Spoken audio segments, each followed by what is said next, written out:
Center 2, Medieval Art and Architecture. Brainstorm.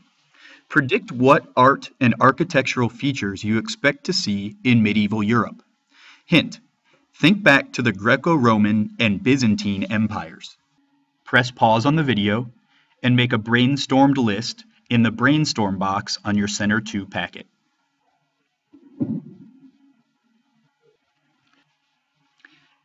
Here are the Center number 2 objectives. Students will be able to describe the purpose of medieval art. Also, students will be able to understand and identify the difference between a Romanesque style cathedral and a Gothic style cathedral.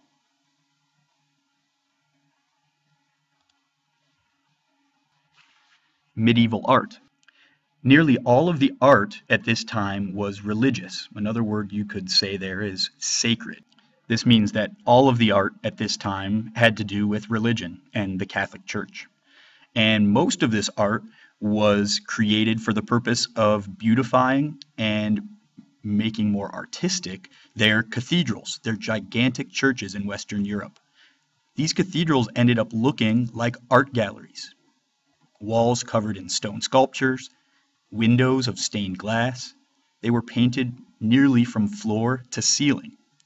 And people learned all about the saints and the Bible from the art that was depicted in these cathedrals. Pause the video and take some brief notes in the box labeled Medieval Art. Paintings, mosaics, and tapestries. These were all forms of artwork that were created in Catholic cathedrals and Catholic churches. The purpose was to show the saints. These were the people who had done great works according to the Bible and according to the religious times that they lived in Western Europe. Their goal was to show the saints as holy people. A lot of times they were shown in religious poses. They were also shown with heavenly light and heavenly glow to give them the representation that they were chosen by God to be prophets and saints. You can see this type of artwork in the picture on this slide. Other mosaics, great big paintings and murals, told stories from the Bible. Tapestries were made from heavy woven cloth, and they would hang these on the walls of cathedrals, and it actually served a couple purposes. It was beautiful, and it could tell stories from the Bible with representations of Jesus and the saints and other prophets like Moses of the Old Testament. And it could also be used to keep the castle warm, like insulation against the walls. Catholic cathedrals. In our Ed puzzle last Friday, you learned all about some cathedrals and the style that they were built in. A cathedral is a church, very large, and it contains a bishop's throne. This would be the place that a bishop, which was a leader in the Catholic Church who was just below the Pope in power. This would be the place where a bishop would hold worship services called Mass, and also where they would carry their day-to-day work. Most cathedrals were built in the shape of a cross. You can see in the picture on this slide that from a top-down view, that cathedral's in the shape of a cross. It runs east and west and both north and south. Cathedrals were all very large and intricate with very specific design, very ornate carvings and paintings and murals. And most cathedrals were so grand and so large that they took at least 100 years to build. So they put a lot of time and effort into making their cathedrals beautiful.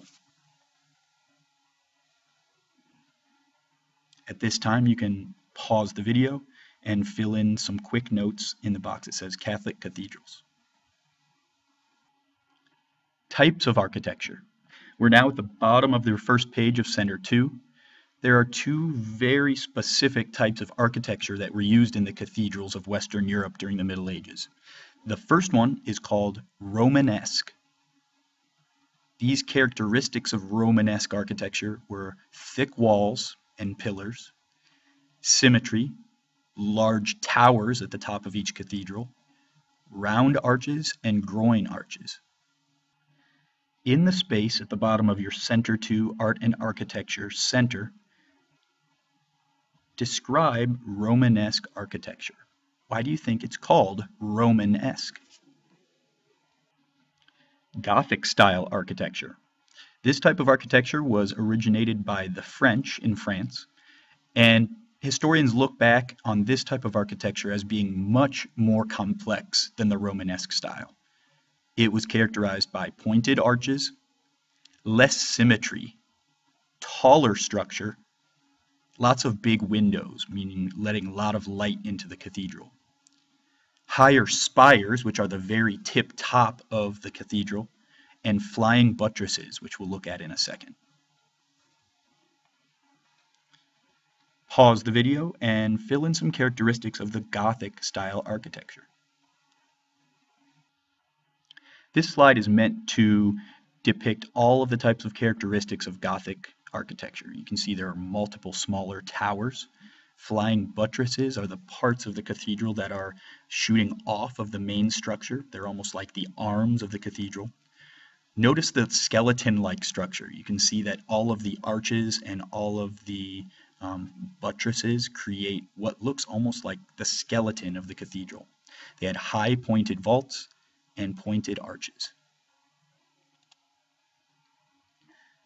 High walls full of windows allowed light to enter the interior.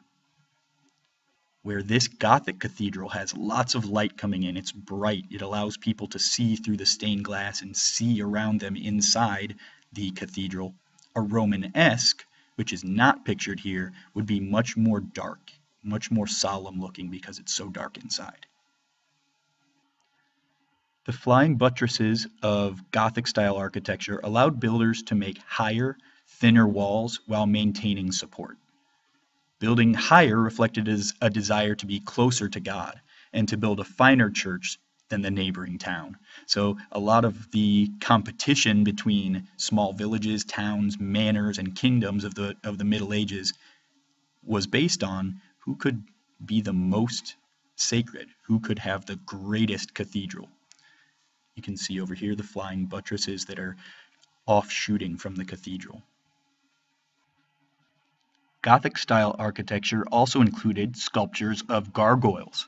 It was believed that these structures warded off evil spirits. Some people believed that they came alive at night, and also sometimes these gargoyles were used as water spouts or drain pipes to allow water to run off of the roof of the cathedral and through the mouth of the gargoyle.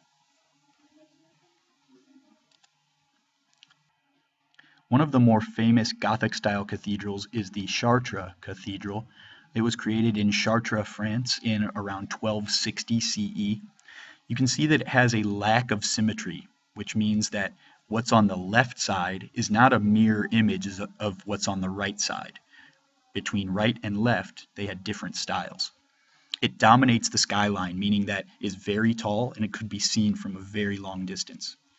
Cathedrals needed to be seen. They needed to be the center of each community or each manor. In America today, many cathedrals are built in either the Romanesque or the Gothic style. So we can see here in St. Patrick's Cathedral, this is in New York City, created in 1878.